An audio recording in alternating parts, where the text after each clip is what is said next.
እስከታች ከላይኛው እስከ ትልቁ የቤተክርስቲያን እርከን ድረስ መታሰብ ያለበት ቤተክርስቲያን ከልጆቿ የንጉሱን ምስል እያጣች ነው።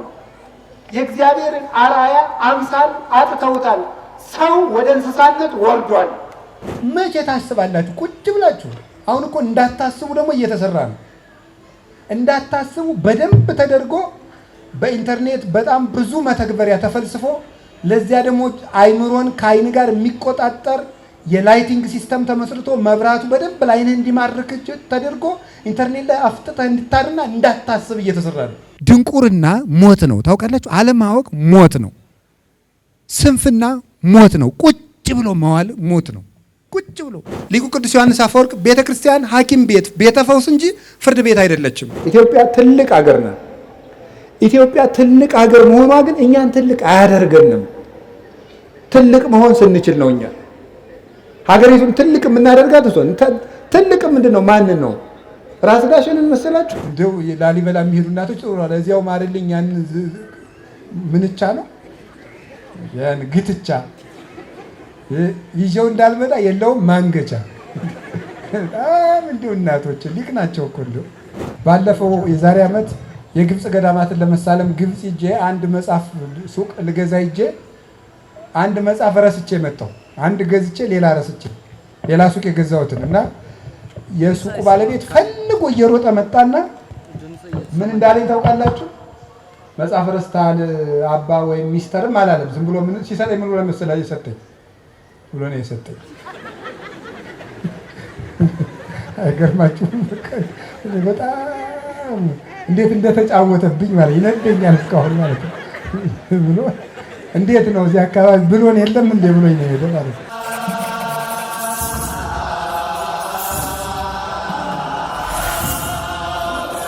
ወወልድ ወመንፈስ ቅዱስ አሐዱ አምላክ በስመ አብ ወወልድ ወመንፈስ ቅዱስ አሐዱ አምላክ በስመ አብ ወወልድ ወመንፈስ ቅዱስ አሐዱ አምላክ። ይትባረክ እግዚአብሔር አምላከ አበዊነ ቅዱሳን ዘሰብሐ ምህረቶ ለአይሌነ። ምህረቱን ቸርነቱን ይቅርታውን በሕይወታችን ያጸናልን የአባቶቻችን ፈጣሪ የእኛም ፈጣሪ እግዚአብሔር በሀብት ስቦ በረድኤት አቅርቦ የቸርነት ስራውን ሰርቶ በቅዱስ ቦታው ስላቆመን ስሙ የተመሰገነ ይሁን። የእናታችን የቅድስት ድንግል ማርያም የቅዱሳን መላእክት የቅዱሳን ነቢያት የቅዱሳን ሐዋርያት የሰማዕታት የጻድቃን የቅዱስ መስቀሉ ረድኤት በረከት አይለየን። የተከበሩ አባታችን መላከ ገነት ቆሞስ አባ ወልደ ትንሣኤ የፈለገ ገነት ቅዱስ ጊዮርጊስ ካቴድራል አስተዳዳሪ፣ የተከበራችሁ ሊቃውንተ ቤተ ክርስቲያን፣ አባቶቻችን ካህናት፣ ወንድሞቻችን ዲያቆናት፣ የእግዚአብሔር ቤተሰቦች ሁላችሁ አንድ አምላክ በሚሆን በአብ በወልድ በመንፈስ ቅዱስ ስም እንዴት ሰነበታችሁ? እንደምን ዋላችሁ? እንደምን ቆያችሁ? ቸርነት የባህሪ ገንዘቡ የሆነ ፈጣሪያችን ስሙ የተመሰገነ ይሁን።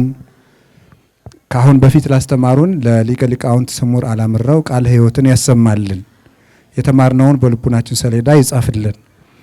ቀጥሎ የምንማርበትን አንደበት ደግሞ ልቡና ያድለን። የምንማማርበት የትምህርታችን ኃይለ ቃል ጠፍቶ የተገኘው ሳንቲም በሚል ርዕስ ነው የምንማማረው። እስኪ በሉ ድገሙ ሁላችሁም። ሶስተኛ ድገሙ። የሉቃስ ወንጌል ምዕራፍ 15 ቁጥር 10 ላይ የምናገኘው ኃይለ ቃል ነው።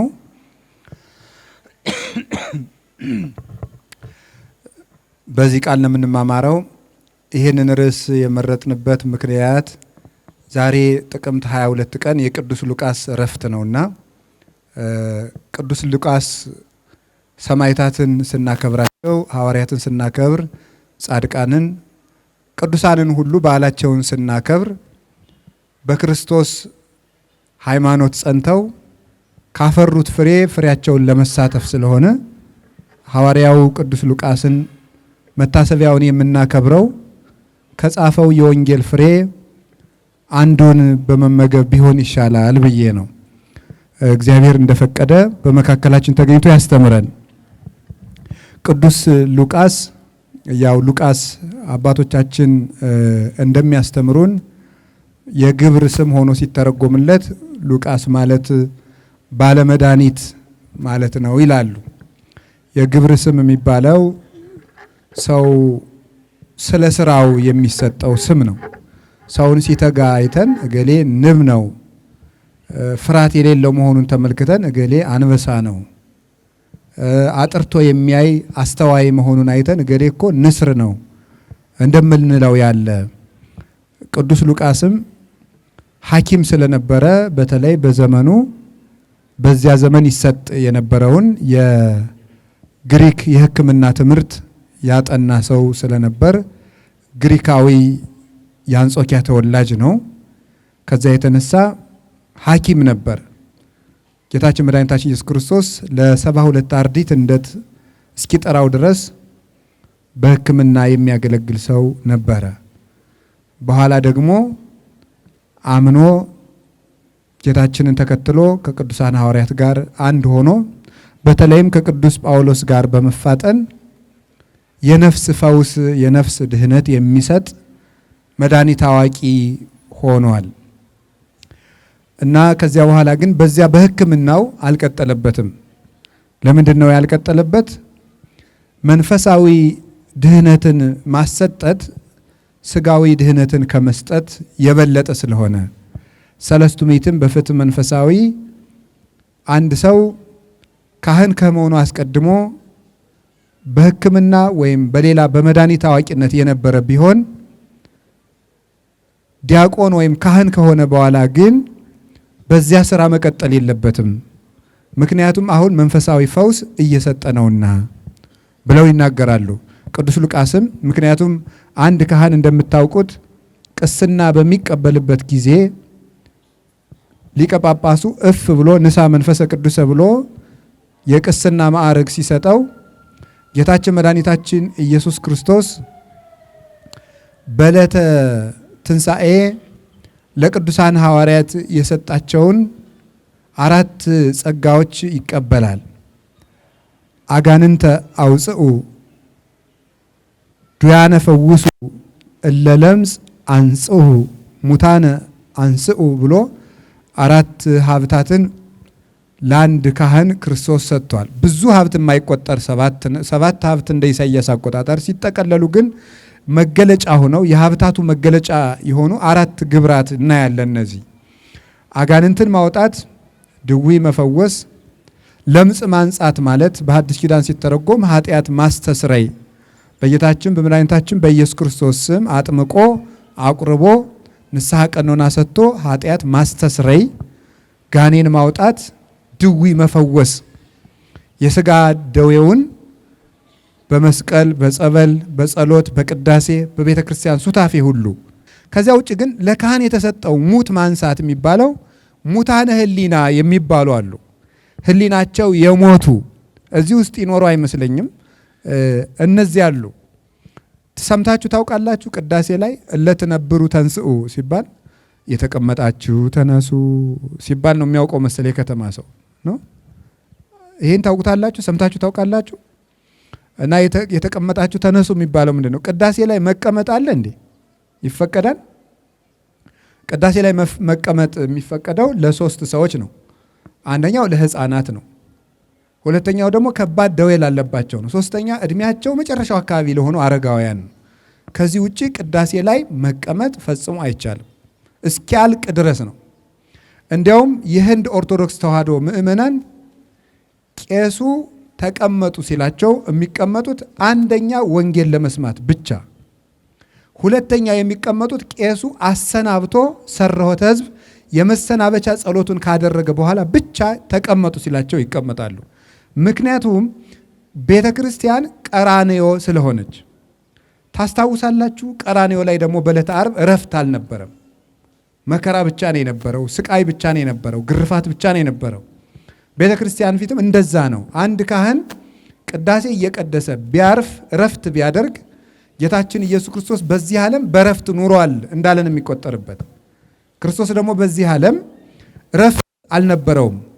ኩሉ ለለ አሃዱ አሃዱ ገብኡ ውስተ ቤቶሙ ወግዚ ኢየሱስኒ ሆረ ውስተ ደብረ ዘይት ወአንግሃ ወበጽብሃ ቦአ ምኩራበ። ሁሉም ሲማሩ ውሎ ቤቱን ሄደ። ጌታ ኢየሱስ ግን ወደ ደብረ ዘይት ሄዶ አነጋ። ማለዳ መጥቶ ደግሞ በምኩራብ ገብቶ ማስተማር ጀመረ። እኛ የምናውቀው ይሄንን ነው። ስለዚህ ቤተ ክርስቲያን ምን ጊዜም የቀራንዮ ውክልና ስለሆነች ማረፍ፣ መቀመጥ፣ እግርን ማሻረብ፣ መቅመድመድ የለም። ቀጥ ብሎ መቆም ነው። እንደዚያ ከሆነ የተቀመጣችሁ ተነሱ የሚለን ለምን ይመስላችኋል? ሰው የሚተኛባቸው 3 የተሳሳቱ አልጋዎች አሉ፣ ወይም የሚቀመጥባቸው 4 ዝንጋኤ፣ 4 ኃጢአት። አንደኛው የኃጢአት ወንበር ነው። ሁለተኛው የመዘንጋት ወንበር ነው። ሶስተኛው ደግሞ ምንድን ነው? የድንቁርና ወንበር ነው። ዝንጋኤ ሀኬት ተብለን ልንተረጉመው እንችላለን ብለን ስንፍና፣ አለማወቅ እና ኃጢአት ልንቀመጥባቸው የማይገቡ ወንበሮች ናቸው። ኃጢአት፣ ስንፍና፣ ድንቁርና። ዮሐንስ ዘደማስቆ ደግሞ እንደሚናገረው በዓለም ላይ የሚነሱ ሁከቶች ሁሉ የሚመነጩት ከነዚህ ነው ይላል። ከስንፍና፣ ከድንቁርናና ከመርሳት ነው የሚለው እሱ። ከመርሳት ከነዚህ ከሶስቱ በዓለም የሚመጡ ሁከቶች ሁሉ ይመጣሉ ነው። አንዱን ብቻ ነጥለን ብናየው ለምሳሌ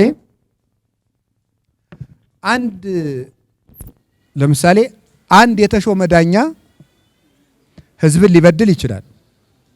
የሚበድለው ለምንድን ነው? እሱ ድሮ ህዝብ ሳለ የተሰቃየውን ስለሚረሳው ነው። ለምሳሌ እናንተ የሆነ መስሪያ ቤት ሄዳችሁ ብትጉላሉ አቤት እግዚአብሔር ያጉላላችሁ እናንተንም አትሉ የምትሉ ይመስለኛል። ሳስበው ነው እንጂ ሰምቻችሁ አላውቅም። እና እግዚአብሔር ያጉላላችሁ እግዚአብሔር ይላችሁ ትላላችሁ።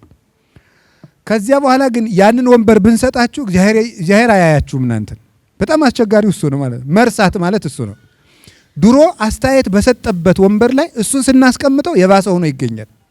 ይሄ መርሳት የሚባለው ይሄ ነው። የሁከት ሁሉ ምንጭ 3ቱ ናቸው የሚባለው። እያንዳንዳቸው 3ታቸውን ብንተነትናቸው ያቆዩናል። እንደው ብዙ እውቀት አለኝ በዚህ ርዕስ እንዳይሆንብኝ እንጂ በቤተ ክርስቲያን ያለው እውቀት ነው የኛ አይደለም። እና ብዙ ነገር ነው ያለው። ሰው ዛሬ ማታ ሊሞት እንደሚችል ሞትን ቢረሳ የሚጣላለ እንኳን የሚገድል የሚሳደባለ። ዛሬ ማታ እሞታለሁ ብሎ ያሰበ ሰው እንደው በፍጹም እንዴት ሊያደርግ ይችላል? የሰው ገንዘብ የሚያጭበረብር ከሶ የሚያሳስር ሰውን በገንዘብ በሐሰት ምስክር የሰው ገንዘብ የሚወርስ ይኖራል? ዛሬ ማታ እሞታለሁ ቢል የዕለት እንጀራዬን እንኳን ላልበለው እችላለሁ ብሎ ይዘጋጃል እንጂ ሞትን እንረሳለን፣ እግዚአብሔር እንረሳለን፣ ትናንት እንረሳለን። እኛ በሰራነው ኃጢአት አይነት የተቀጡ ሰዎችን ታሪክ እንረሳለን። ስለዚህ ሁሉንም ነገር እንደ ዛሬ እንደ ግብት እየፈጸምን እንኖራለን። እና መርሳት በጣም ከባድ በሽታ ነው። አሁን ብዙ ሰው መርሳት ነው ያለበት። ጉዳዩን ይረሳል፣ ልብ የለውም። አባቶቻችንም እንደው ሊቃውን ሲተረጉሙ ለሰው ጆሮ እንጂ ልብ የለውም የሚሉት እውነታቸው ነው። ልብ የለውም። ብዙ ሰው ጆሮም የለውም። ዛሬስ ድሮ ጆሮ ነበር ቢያንስ። አሁን ጆሮም የለም ልብም የለም። ዝም ብሎ ቀፈውን ነው የሚንቀሳቀስ ሰው። ሳስበው ነው እንጂ እኔ በምን ልብ አይለካ ጆሮ አይለካ። በሴንቲሜትር የሚለካው ይሄ ቀርፋፋው እኮ አይደለም ጆሮ የሚባለው ውስጥ ነገር የሚቀበለው ነው። እና የሚቀበል የለም። እንደውም አንዱ አሁን በጣም ከፍተኛ የመርሳት ችግር አለብንና እንደውም አንዱ ሂዶ አንድ አባቴ እንደው እየረሳው ተቸገርኩና እንደው መፍትሄ ቢነግሩኝ አላቸው። መፍትሄውን ስተረሳው ይላሉ። እውነታቸውን ነው። መፍትሄውንም ይረሳዋል። ጆሮ የሌለው ሰው ምን ያደርጋል? እንደው ቅዱስ ቀሌምንጦስ ዘሮም ደግሞ የምንረሳው የማይረሳው እግዚአብሔር ከልባችን እየራቀ ስለሄደ ነው ይላል። የማይረሳው እግዚአብሔር በእኛ ሲያድር አይዘነጋንም። ሁሉን ማስታወስ እንችላለን። ጌታም እፌኑ ለክሙ ጰራቅሊጦስ መንፈሰ ጽድቅ ዘይክል ዓለም ነሲዮቶ ወውቱ መጽዮ ይምህረክሙ ኩሎ ወያዜክረክሙ ኩሎ። መንፈስ ቅዱስ ይመጣል፣ እሱ ሁሉን ያስተምራችኋል፣ ሁሉንም ያስታውሳችኋል ተብሏል። መጻሕፍትን እንዲያስተውሉ ልብ ሰጣቸው ይላል። እግዚአብሔር ሲያድርብን ታስታውሳላችሁ። ጌታ ታምራት ያደረገላቸው ሰዎች ሁሉ መጨረሻ ላይ በተለይ አጋንንት ያደረባቸውን መጨረሻ ላይ እንዲሚል ቃል ተጽፎ ታገኛላችሁ። ወተመይጠ ውስጠ ልቡ፣ ወደ ልቡ ተመለሰ የሚል ቃል አለ። የምናስበው አሁን ይውላችሁ እንኳን መስራት ማሰብ አቅቶናል። ማሰብ ያቃተን እግዚአብሔር ሁሉን የማይዘነጋ አምላክ ከኛ እየራቀ ስለሚሄድ ነው። ስልክ እንኳን በማይረሳበት ጊዜ የስልክ ሜሞሪ አቅም እየጨመረ መጥቷል። የማይዘው ነገር የለም እውነት ለመናገር ማለት ነው። አሁን ጭራሽ ሴንሰር ተገጥሞለት ባለቤት መለየት ጀምሯል። የሰው ፊት አይቶ መክፈት ጀምሯል። ሌላ ሰው መጥቶ ፊቱን እንዲህ ቢያደርግ ዞር በሌኔ ባለቤት ሌላ ነው ብሎ አይከፍትም። ፓተርኑን ቢደረግ ቢሰራ አሻራም የሰው አሻራ እየለየ ነው አሁን ሰው ማለት። እንግዲህ ስልክ ሴንስ ሲያደርግ ሰው ግን ሴንስለስ ወደ መሆን እየመጣ ነው። እንደው አይምሮ የለሽ ነው እንጂ እንኳን ሴንስ እንኳን ሞልቶታል ሰው። አይምሮ ነው እያጣ የመጣው እና ልንማረው የሚገባን ምንድነው ስትሉ ለአንድ ካህን የሚሰጠው ይሄ ሙት ማንሳት፣ ጋኔን ማውጣት፣ ድውይ መፈወስ። ሙት የሚባለው እነዚህ ናቸው። በስንፍና አልጋ ያሉት፣ በኃጢአት አልጋ ያሉት። ድንቁርና ሞት ነው ታውቃላችሁ። አለማወቅ ሞት ነው። ስንፍና ሞት ነው። ቁጭ ብሎ መዋል ሞት ነው። ቁጭ ብሎ ከትልቅ ዘር መወለድም አለመወለድም ቁም ነገር የለውም። ከጥሩ ሀገር መወለድም አለመወለድም ቁም ነገር የለውም። ሀገርን ጥሩ የሚያደርገው እኛ ጥሩ እየሆን ስንሄድ ነው። ኢየሩሳሌም ተወልደው ሰዎች ክርስቶስን ሲወግሩት አንጾኪያ ተወልዶ ስለ ክርስቶስ እጁን ተቆረጠ። ማንነት ነው ዋናው ነገር፣ ልብ ነው፣ አይምሮ፣ ሰውነት ነው። አሁን ቅድም መምህር አስተምረውናል። ኢትዮጵያ ትልቅ ሀገር ናት። ኢትዮጵያ ትልቅ ሀገር መሆኗ ግን እኛን ትልቅ አያደርገንም። ትልቅ መሆን ስንችል ነው እኛ ሀገሪቱን ትልቅ የምናደርጋት። እሷን ትልቅ ምንድን ነው? ማንን ነው? ራስ ዳሽንን መሰላችሁ? ተራራ ከሆነ ማን የሚባል ተራራ ነው ያለ በዓለም? እስቲ ፈላልጉ። በዛ ክሊማንጃሮ ደግሞ አንዱ ማን ነው? ያኛው ከፍ ያለው ቢያንስ እኔ እስከ አፍሪካ ከሄድኩ እናንተ ወጣ በሉ እስኪ ፈልጉልኝ። ማን ነው? ማን? ኤቨረስት። ተመስገን አወጣችሁ። ዞሮ በቃ ቨረስት ያለው ነገር ነው። እሺ እሱ ተራራ ማለት ነው። እሱ ተራራ አለ እኮ በትልልቅ። ስለዚህ የኢትዮጵያ ተራሮች ቅዱስ ናቸው። ቅድም እንደተማርነው የተባለልን ለምን ይመስላችኋል? የአበው ቅድስና፣ የአበው ሃይማኖት፣ የአበው ስነ ስርዓት፣ የአበው ልከኛነት ናቸው። ያሰውነታቸው ነበረ ረባዳ መሬት ያላትን ኢትዮጵያን ትልልቅ ተራራ ካላቸው ሀገሮች በላይ እንደ ሰማይ ከፍ አድርጎ ሰዎች ዝቅ ብለው ወደ ላይ እንዲያዩት ያደረጋት ይሄ ነው። አሁን የሚያደርገን ይሄን ሰው ተመልከቱት። እስመ ሀገሩ ኢቲ ለንጉሥ አብይ ከተባለችው ኢየሩሳሌም አልተወለደም። አንጾኪያ ተወልዶ አይሁድ ከሚጸየፉት ሰፈር ተወልዶ መጣ። እንዳልኳችሁ ናቸው። ውስተ እሊያሁ መጻ ወሊያሁ ሰይተወክፍዎ፣ ወደ ወገኖቹ ማለት ከነሱ ዘር ወደ ተወለደ ወይም በሃይማኖት ወገኖቹ ወደሆኑ በስነ ፍጥረት ወገኖቹ ከሆኑ ወደ አይሁድ ስጋ ለብሶ መጣ። ትንቢት ወዳናገርላቸው፣ ሱባኤ ወዳስቆጠርላቸው፣ ተስፋውን ስለሰጣቸው ወደ ሰጣቸው፣ በመና በደመና ወዳሳደጋቸው ወገኖቹ መጣ። እነዚያ እጆች ቸነከሩት። ያላወቀ ሕዝብ ግን መጥቶ ዛሬ ጥቅምት 22 ቀን እጁን ተቆረጠ ለክርስቶስ። ስለ ክርስቶስ የምትጽፍ እጅ ልትቆረጥ ይገባል ተብሎ ይሄ ዛሬ ሉቃስ ወንጌል ብለን የምንጠቅሰው ማንም አድሮ መጥቶ የሚፎክርበት ወንጌል እጁን ተቆርጦ የጻፈው ወንጌል ነው። ወንጌል እጅ ያስቆርጣል። ወንጌል እግር ያስቆርጣል። ወንጌል ዓይን ያስወጣል። እጁን ይሄንን እየጻፈች የምታስት እጅህን ቆርጣታለሁ ብሎ ቆረጠው። ዛሬ ጥቅምት 22 እጁን ሲቆርጠው ልብ በሉ ምን አደረገ? ንጉሥ አምላኬ ሁሉን እንደሚችል እና ተመልከት አለና ቀኝ እጁ ነበር የተቆረጠ ወንጌል የጻፈባት። በግራ እጁ ቆራጣዋን አነሳና መልሶ ቀጠላት። አሁን በዘመናዊ ሕክምናው ቢሆን ባላረገው ነገር አሁን ትልቅ ሐኪም ሆኗል። የመንፈስ ሐኪም እጁን ቀጠለ። ከዛ በኋላ ሰማ ንጉሥ፣ እኔ እጄን የምቀጥለው መከራ ስለፈራው ሳይሆን አምላኬ ሁሉን እንደሚችል እንድታውቅ ብቻ ነው። ነገር ግን አሁን መከራውን ለአክሊል ስለምፈልገው እጄን መልሼ ቆርጠዋለሁ ብሎ መልሶ አለያየ፣ አክሊል ስለሚቀበል። ከዛ መጨረሻ ላይ አንገቱን ተቆረጠ። አንገቱ ተቆርጦ የክብር አክሊል ተቀበለ። ይሄንን ወንጌል ለኛ ሰጠን። እውነት ለመናገር ፍሬን የተሞላ ወንጌል የተራቡ ነፍሳት በእውነት ነፍስ ርት እንተ ጸግበት ታኩተከ ብሎ የተናገረላት ቅዱስ ያሬድ የተራበች ነፍስ አንተን በልታ ጠጥታ ታመሰግናለች የተባለ የተራቡ ነፍሳት ተመግበው እግዚአብሔርን የሚያመሰግኑበትን ይህን ወንጌል እጁን ቆርጦ ጻፈልን። እግዚአብሔር ሰው ሞልቶታል። ወንጌሎቹ ሲመጻደቁ ባይድ አምጥቶ ወንጌሉን አጻፈ።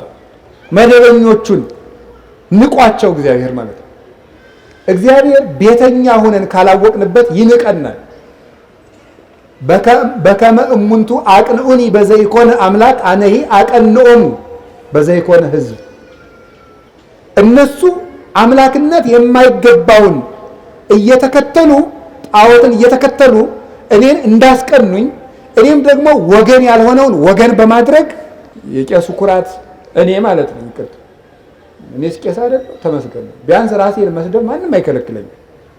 የቄሱ ኩራት ስታዩት የእናንተ ደግሞ እንዳቅማችሁ ኩራት ማለቂያ እኮ የለው።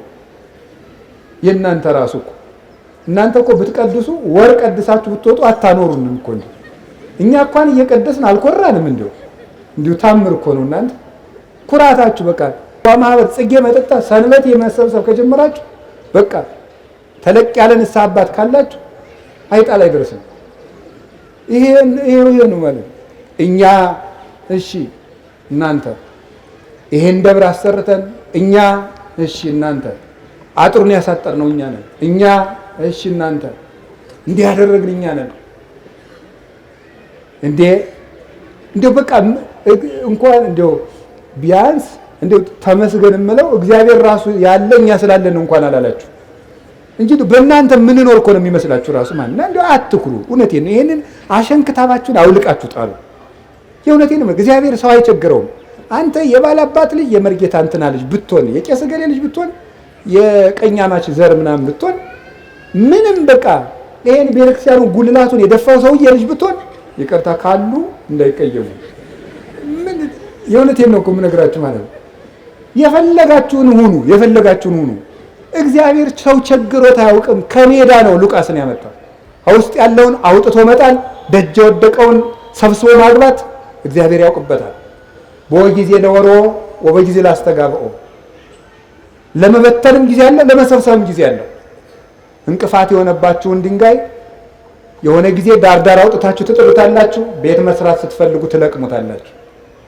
እግዚአብሔርም ወሩሮ የጣላቸውን ቀንተው አስፈላጊ ሆነው እስካገኛቸው ድረስ ሰብስቦ ያመጣቸዋል። እግዚአብሔር ቸግሮት አያውቅም። የእግዚአብሔር ቤተሰቦች እኔ የምነግራችሁ እኔ አስፈላጊ ሰው ነኝ ለቤተ ክርስቲያን ብሎ ከማሰብ እግዚአብሔር ያድናችሁ። እውነቴን ነው የምነግራችሁ።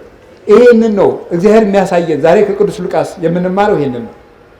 የቅዱስ ሉቃስ ረድኤቱ በረከቱ ከሁላችን ጋር ይሁን። ከሁላችን ጋር ይሁን። እናንተ እኮ አስፈላጊ እንደሆናችሁ ከገባችሁ በቃ በመውቀስ አልጨርሰው እንዴ። ስንት ትምህርት እያለ ምን ነው ይላል ከተማ ሰው። ስንት ትምህርት እያለ ምንድነው የምሰድባችሁ? ወደ ትምህርታችን እንሂድ። ስለዚህ ቅዱስ ሉቃስ ከሌሎች ወንጌላውያን ለይቶ በጣም ብዙ ፍሬ ነገሮችን ጽፎልናል። በሉቃስ ወንጌል ብቻ እንደ ሉቃስ ወንጌል ሁሉም ወንጌሎች የምህረት ወንጌሎች ናቸው። በተለየ ግን ቅዱስ ሉቃስ የእግዚአብሔር ምህረት ወንጌል ተብሎም ይጠራል። ምህረቱን አብዝቶ ነው የሚጽፈው። እግዚአብሔር እንዴት አድርጎ ምህረት እንዳደረገ ደጉ ሳምራዊ የሚባለው ሉቃስ ወንጌል ምዕራፍ 15 ላይ የምታዩቸው ሶስቱ ጠፍተው የተገኙ ነገሮች እነዚህ የእግዚአብሔርን ምህረት የሚያሳዩ ናቸው። ብዙ ልግስናውና ብዙ ትዕግስቱን ያን የጻፈና የምህረት ወንጌል ነው። በዚህ በሉቃስ ወንጌል ምዕራፍ 15 ላይ ሶስት ጠፍተው የተገኙ ነገሮች አሉ። ከነዚያ ውስጥ ጠፍቶ የተገኘው በግ እና ጠፍቶ የተገኘው ምን ልጅ አለ። ጠፍቶ የተገኘውን ልጅ ብዙ ቀን ተምራችሁታል።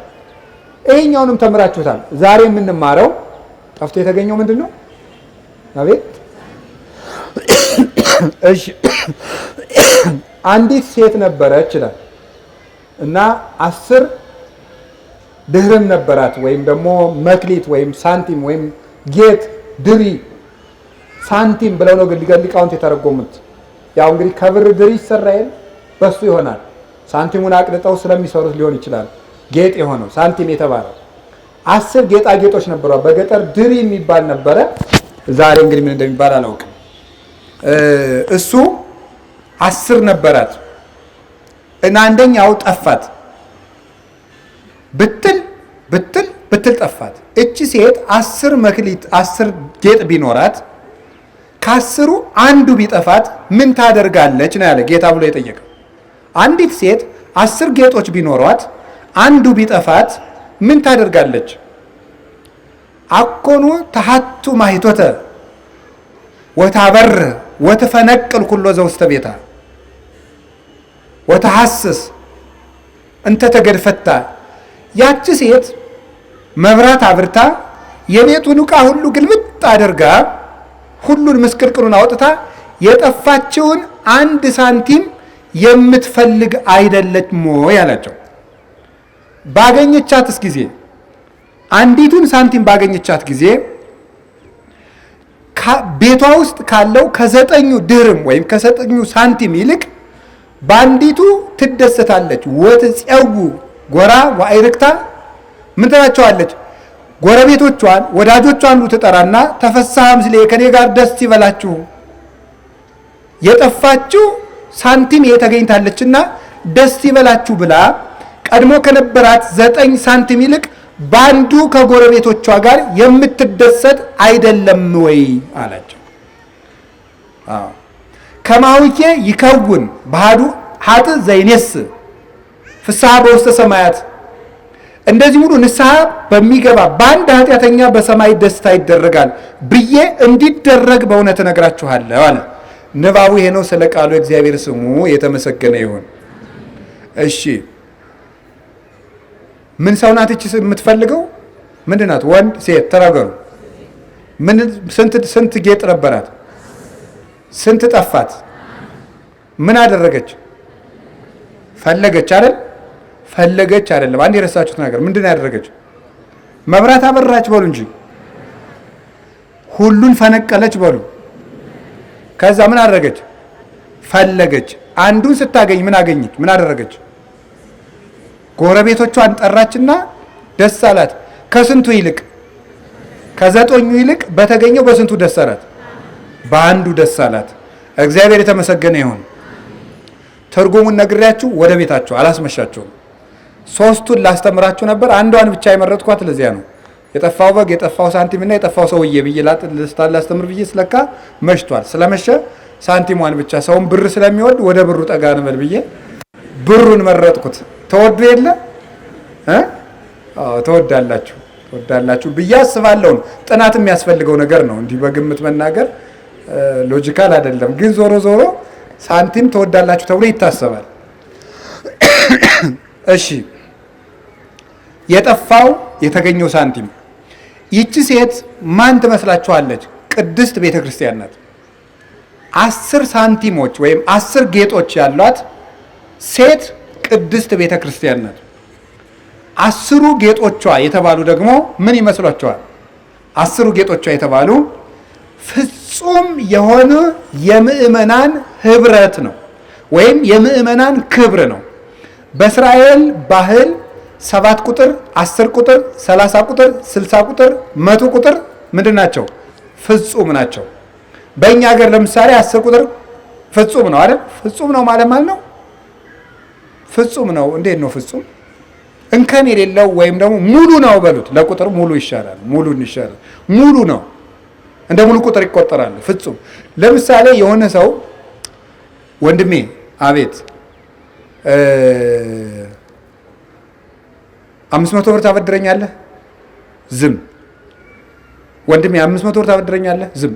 ወንድሜ 500 ብር ታበድረኛለህ? በአራተኛው ምን 10 ጊዜ ይጨቀጭቀኛል። ግን ስንት ነው? 4 ነው ያለው አይደል ሰውየው? 10 ጊዜ ይጨቀጭቀኛል ማለት ነው። ፈጽሞ ማለት ነው። ደከመኝ እባክህ አንተ ሰውዬ ስራ የለህም ወይ ማለቱ ነው ማለት ነው። 10 ጊዜ አጨቅጭቀኝ ማለት ፈጽሞ አጨቅጭቀኝ ነው ጉዳዩ። 10 ቁጥር በእስራኤል ፍጹም ነው፣ ፍጹም ቁጥር ነው። ስለዚህ ፍጹም የሆነ የምእመናን ህብረትና ክብር ነው። ልብ ብላችሁ ስሙ። የምእመናን ክብራቸው ፍጹም ክብሯ ነው። ለምንድን ነው ጌጥ የተባለ? ልብ በሉ። ጌጧ የተባለ ለምን መሰላችሁ? ቅዱስ ጳውሎስ ከመሊቀ ጸረብት ጠቢብ አስተናድፍ መሰረተ ብሎ ከመሊቀ ጸረብት ጠቢብ እንደ ብልህ አዋቂ አናጺ አድርጌ እኔ አንጻለሁ ወብነ ማይዘንቱ ሰለሊሁ እግዚእነ ኢየሱስ ክርስቶስ። እኔ እንደ በጎ አዋቂ አናጺ ቤተ ክርስቲያንን እሰራለሁ። የማዕዘኑ ድንጋይና የሥራው ባለቤት ግን ማን ነው ይላል? ክርስቶስ ነው ይላል። ይህንን ቅዱስ ጳውሎስ ቆሮንቶስን በተረጎመበት ድርሳኑ ላይ ቅዱስ ዮሐንስ አፈወርቅ ምን ብሎ ያብራራዋል መሰላችሁ? ቅዱስ ጳውሎስ እውነተኛ ሐናጺ ነው። ኢየሱስ ክርስቶስ ደግሞ የሐናጺው ጉልበት ነው። የተሰራችው ቤት ደግሞ ቤተ ክርስቲያን ናት። ቤተ ክርስቲያንን አስውበው ውብ ቤት አድርገው የሚያሳዩት የተጠራቀሙ እያንዳንዳቸው በስርዓት የተቀረጹ በቦታቸው የተቀመጡ ውብ ድንጋዮች ናቸው። ስለዚህ ብልሃተኛው አናጺ ቅዱስ ጳውሎስ፣ የህንፃው የአናጺው ኃይል ክርስቶስ፣ ውቢቱ ቤት በልክ ከተሰሩ በቦታቸው ከተጋጠሙ ድንጋዮች የተሰራችው ቤት ቤተ ክርስቲያን፣ እያንዳንዱ ድንጋይ አንድ ክርስቲያን ነው ይላል ቅዱስ ጳውሎስ። እያንዳንዱ ድንጋይ አንድ ክርስቲያን ነው።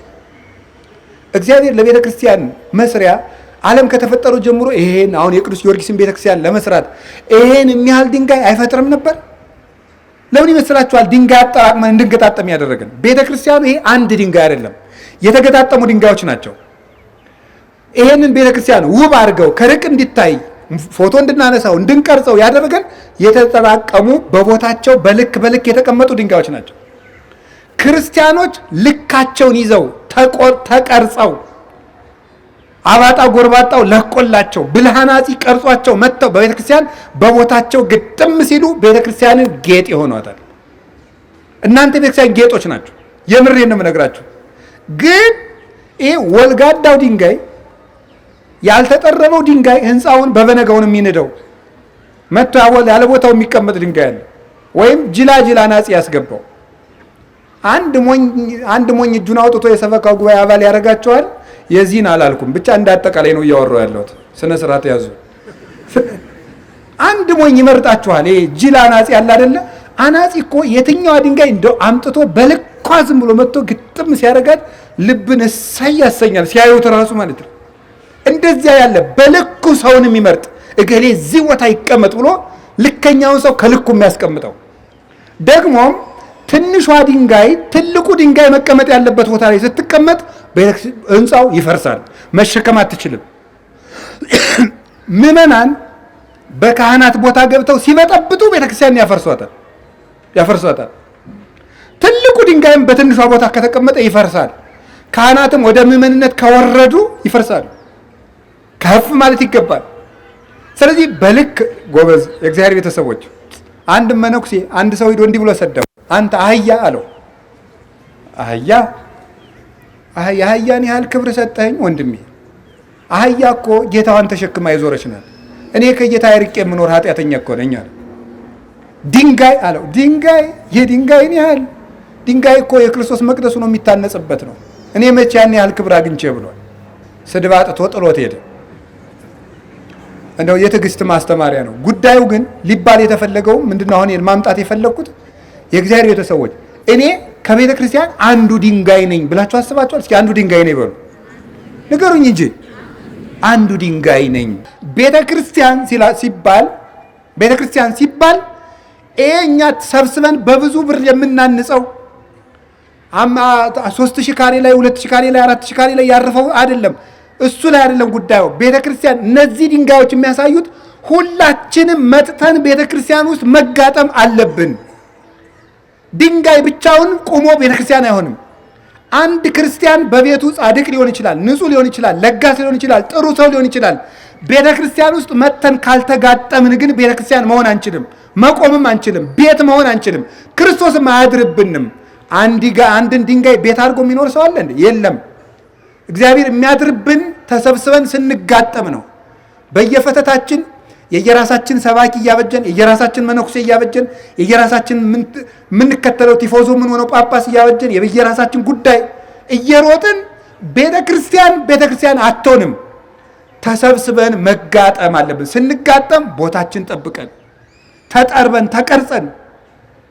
በመዶሻ እኮ ነው የሚቀረጸው። እኛ ትምህርት ተማሩ፣ ስብከት ተሰበኩ፣ ተግሳጽ ተገሰጹ ምንባል እየተጠረብን ነው።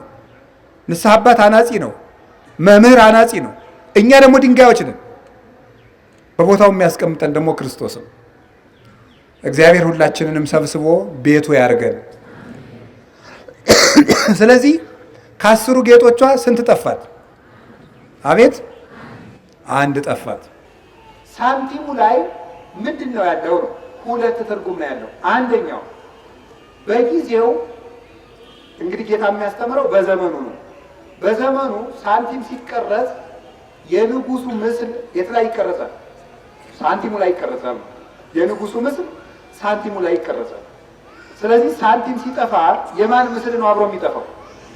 አቤት የንጉሱ ምስል አብሮ ይጠፋል። እና ይቺ ሴት ሳንቲም ጠፋት ሲባል የንጉሱ ምስል ያለበት ሳንቲም ነው የጠፋት። ሳንቲም ጠፋት ማለት የእግዚአብሔር አምሳል ከሰው ልጆች ጠፋ ማለት። ሰው የተፈጠረው በምንድን ነው የተፈጠረው? በእግዚአብሔር አምሳል ነው የተፈጠረው።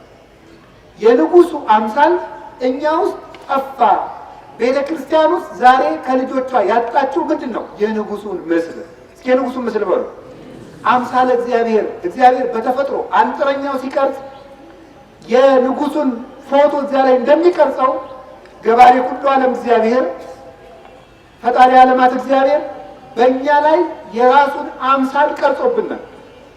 እሱ ነው የጠፋው። አሁን ቤተ ክርስቲያን የቸገራት ምንድን ነው? ይሄ ነው።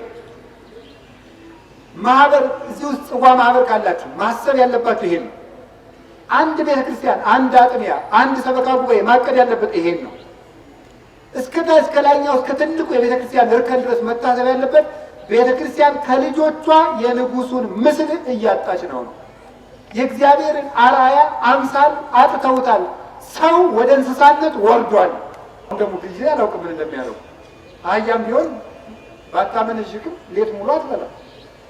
ጅብም እንደዚያው አይጣ ላይ ደረስ እኮ። የእግዚአብሔር አምሳል ጠፋ። የእግዚአብሔር አምሳል ምን ይመስላችኋል? የእግዚአብሔር አምሳል የሚባለው ቅድስና ነው። የመጀመሪያ እያንዳንዱን እያብራራው ማስመሸት ስላልፈለኩ የእግዚአብሔር አምሳል ቅድስና ነው። ሰው ቅዱስ መሆን አለበት። ከእኔም ከእናንተም የጠፋው ቅድስና ነው። እግዚአብሔር ሳንቲም አይደለም የቸገረው። አሁን እግዚአብሔር የቸገረው የእሱን አምሳል የተሸከመ ሰው ነው የተሸከመ። ታውቃላችሁ? እግዚአብሔር ፍጥረትን ሲፈጥር ሰንብቶ ያረፈው ምኑን ሲያይ ይመስላችኋል? የራሱን አርአያ ያየ ጊዜ አረፈ። ከዚያ በኋላ ሌላ ፍጥረት መፍጠር አላስፈለገውም። አይረፈ እግዚአብሔር ሁሉ ግቡ ዘአዘ ይግበር። እግዚአብሔር ከስራው ሁሉ አረፈ። ለምን? የራሱን አምሳል ፈጥሯልና። ማኅተመ ፍጥረት የሆነውን ሰውን ፈጥሯልና የራሱን አምሳል እያየ ነው። እግዚአብሔር ልቡ መቼ ያርፋል? ሰው ሲያይ። ሰው ሲያይ በሉ ንገሩኝ እንጂ። እግዚአብሔር ሰኞ ሰማይና ምድርን አየ፣ አላረፈም። እግዚአብሔር ሰማይን ብሩህ ሰማይን ይሄንን ጠፈርን ሰኞ ፈጠረው፣ አላረፈም። እግዚአብሔር እጽዋትን ማክሰኞ ፈጠረ፣ አላረፈም። እግዚአብሔር ከዋክብትን፣ ፀሐይን፣ ጨረቃን፣ ብሩህ ብርሃናትን ፈጠረ፣ አላረፈም። እግዚአብሔር እንስሳት አራዊት ፈጠረ፣ አላረፈም። እግዚአብሔር መልአክ እንኳን ፈጥሮ አላረፈም። እግዚአብሔር ሰው ፈጥሮ ግን አረፈ። ሰው ሲፈጠር እግዚአብሔር አረፈ። እግዚአብሔር አረፈ ማለት ደስ አለው ማለት። ደስ አለው ማለት እግዚአብሔር አዝኖ ቆይቶ ደስታ ይጨመርለታል ማለት ማለት። ስብረቱ ውዴታው ሆነ ተገለጠ ማለት። እግዚአብሔርን ደስ የምናሰኘው ሰው ስንሆን ነው። ሰው መሆን በሉ እስኪ። ምን መሆን ያልኳችሁ? ሰው መሆን። እግዚአብሔር የፈለገው ይህንን ነው። ቤተ ክርስቲያን አንዱ ሳንቲም ጠፋት ማለት ቤተ ክርስቲያን ልጆቿ እነማን ናቸው? ካህናት፣ ዲያቆናት፣ መምህራን፣ ምዕመናን በአጠቃላይ ቤተ ክርስቲያን ከዚህ ሁሉ የምትፈልገው የእግዚአብሔርን አምሳል ነው። አንደኛው ቅድስና ነው። ቅዱሳን ኩኑ እስመ አነ ቅዱስ፣ እኔ ቅዱስ ነኝና እናንተ ምን ሁኑ ነው ያለ? ቅዱስ ሁኑ። እኔ ቅዱስ ነኝና ምንድን ነው? እናንተም ቅዱስ ሁኑ። እግዚአብሔር ቅዱስ ሁኑ የሚለን እያስጨነቀን አይደለም፣ እያስገደደን አይደለም። ምንድን ነው? እኛን እናት ልጇ ቢያምርበት እንደምትወደው አባት ልጁ ቢያምርበት እንዲወደው እግዚአብሔር እሱን መስለን ሲያምርብን ደስ ይለዋል። ትክክለኛ መልካችን እሱን መምሰል ቅድስና ስለሆነ ወዝንቱ ውእቱ ፈቃዱ ለእግዚአብሔር ተቀድሶ ተክሙ። የእግዚአብሔር ፈቃዱ ይሄ ነው። አንደኛ ተሰሎንቄ ምዕራፍ 4 ላይ ምንድነው? እሱስ እንድትቀደሱ ነው፣ ንጹህ እንድትሆኑ ነው። እንኳን እግዚአብሔር እንደው አባት እንኳን ጎረቤት ተሰብስበው ይሄ ልጅ ቁርጥ አባቱን ነው እንዴት አድርገሽ ወለድሽው ይባላል። አባቱ እንደው አፍንጫውን ብታዩት ጆሮውን ብታዩት ንግግሩስ ብትሉ ሲባል አባቱ ደስ ይለዋል። እንግዲህ እኮ ልጁን አልሰራውም እሱ እንደዚህ አድርጎ አፍንጫውን ጆሮውን ብቻ ደስ ይለዋል። አባቱ ነው። እግዚአብሔር ምናችን ነው? እስኪ አባታችን በሉ። አረ ንስሐ ግቡ፣ ንጹህ ሁኑ፣ ቅዱስ ሁኑ የሚለው ምንድን ነው? እሱን ስንመስል ደስ ሲለን። ሰው ቢሆን እኮ ያችን አያቀምሰንም። እናንተ ደስ የሚላችሁ ምንድን ነው? ለምሳሌ ሰዎች የተቀደደ ሱሪ መልበስ የጀመሩት ለምንድን ነው? ፋሽን አድርገው ሰው የሌለውን ነገር ብቻቸውን ውብ ለመሆን እኮ ነው። ሰው የገዛውን ልብስ ሁሉ እየገዙ ውብ እንዳይሆኑ ሰው ሁሉ እየገዛ አስቸግራቸው፣ ቀደው ደግሞ ውብ መሆን ፈለጉ። አያችሁ፣ ሰው የማያደርገውን ማለት ነው። ሰው ብቻውን ነው ውብ መሆን የሚፈልገው። እግዚአብሔር ግን ቸር ስለሆነ ያንን የእሱን ውበት በምድር በሰማይም አንድ ውብ ነው ያለ፣ እሱም እግዚአብሔር ይባላል። አንድ መልካም ነው ያለ እግዚአብሔር ነው። ያንን መልካምነት እግዚአብሔር ሰጥቶናል። ሰውን ሰው ያሰኘው ቅድስናው ነው። ቅዱስ እንድንሆን እንፈልጋል። ስለዚህ እግዚአብሔር ቤተሰቦች አሁን ተሰብስበን እናስቀድሳለን፣ እንጾማለን፣ እንጸልያለን፣ እንሰጣለን፣ እንመጸውታለን። እግዚአብሔር ግን አንድ ነገር ይፈልጋል፣ መቀደስ። እንድንቀደስ የሚያደርግ ምንድን ነው? አንድ ንስሐ መግባት፣ ሁለት ክፉ ፍላጎቶቻችንን ቆርጠን ማቆም፣ ሶስተኛ ከእሱ ጋር ተዋህደን መኖር፣ ቅዱስ ሥጋውን ክቡር ደሙን ተቀብለን፣ አራተኛ እሱ ባሰማራን የሕግ ፈቃድ መኖር። ይህንን ስናደርግ ምን ይሆናል? እንቀደሳለን። ያን ጊዜ ከእሱ ጋር ህብረት እንሆናለን። ህብረት ሲኖርሳ አካሉ እንሆናለን፣ ቤተሰቦቹ እንሆናለን። እግዚአብሔር ደስ የሚለው በዚህ ነው። ሰው ፈጣሪውን መስሎ ፈጣሪ ነው። ይሄው አውሮፕላን ተፈለሰፈ፣ ይሄው ኮምፒውተር ተፈለሰፈ። ይሄ ምንድን ነው? ሰው እግዚአብሔርን ስለሚመስል እግዚአብሔር እንደፈጠረ እግዚአብሔር ከሌለ ነገር ፈጠረ፣ ሰው ደግሞ ከተፈጠረ ነገር ፈጠረ። ፈጣሪ እንድንሆን እግዚአብሔር ሰጥቶናል። ፈጣሪነትን፣ የጸጋ ፈጣሪነትን አስበን እንድንፈላሰፍ፣ እንድንራቀቅ፣ ሀገር የሚያድን ቤተክርስቲያን የሚጠቅም ራሳችን የሚጠቅም ትውልድ የሚያሻግር ለነገ የሚሆን ነገር እንድናስብ እግዚአብሔር ፈጣሪነትን ሰጥቶናል። ዝም ብለህ ተጎልተው ጉድ ብለህ ደግሞ ይመሻል ይነጋል። ሰው ናችሁ እናንተ? አዎ ናችሁ። ይቅር በሉ። ሰው የመጀመሪያ ቅዱስ መሆን አለበት። ሰው እስቲ ሰው በሉ። ለዚህ መቀደስ አለብን። ሁለተኛ ፈጣሪ መሆን አለብን። የምናቅድ የምንነድፍ መሆን አለብን። ቁጭ ብላችሁ ኢትዮጵያ ውስጥ ተንኮል ነው ሰው የሚፈጥረው። ተንኮል ጀግና ነው በእውነት። እንዲሁ ስራ ፈታችን ፈተን ይመስለኛል።